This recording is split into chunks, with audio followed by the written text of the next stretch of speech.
आमेन र अनुग्रह चाहिँ एउटा व्यक्ति हुनुहुन्छ जसको नाम चाहिँ येशू ख्रीष्ट हो आमेन आमेन हालेलुया यदि तपाईहरु आज कुनै पनि यस्तो परिस्थितिमा जिउँदै हुनुहुन्छ कुनै यस्तो चुनौतीपूर्ण तपाईं चुनौतीलाई फेस गर्नु हुँदैछ भने परमेश्वरले तपाईं जहाँ हुनुहुन्छ नि जुन जग्गामा हुन्छ राइट नाउ परमेश्वरले चाहिँ एउटा ठुलो ट्रान्सफर्मेसन तपाईको जीवनमा ल्याउँदै हुनुहुन्छ आमेन हालेलुया ठुलो परमेश्वरले जब तपाईले परमेश्वर येशू ख्रीष्टको अनुग्रह हुनुहुन्छ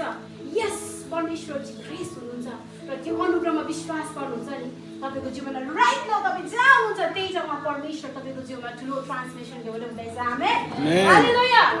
तपाईहरु सबैको बाइबल छ भने तपाईहरु सबैजना मसँग खोल्नुहोस् भजन सङ्ग्रह 107 को 13 र 14 पदलाई हामी सबैजनाले पढ्ने छौं र यो वचन चाहिँ हामी आफ्नो लागि घोषणा गर्ने छौं भजन 107 को 13 र 14 पदमा त्यहाँनिर यसरी लेखेको छ त्यहाँनिर तिनीहरूले भन्नेमा मैले भन्नु सबैजनाले तिनीहरूलाई भन्दा मलाई र तिनीहरूका भन्दा मेरो है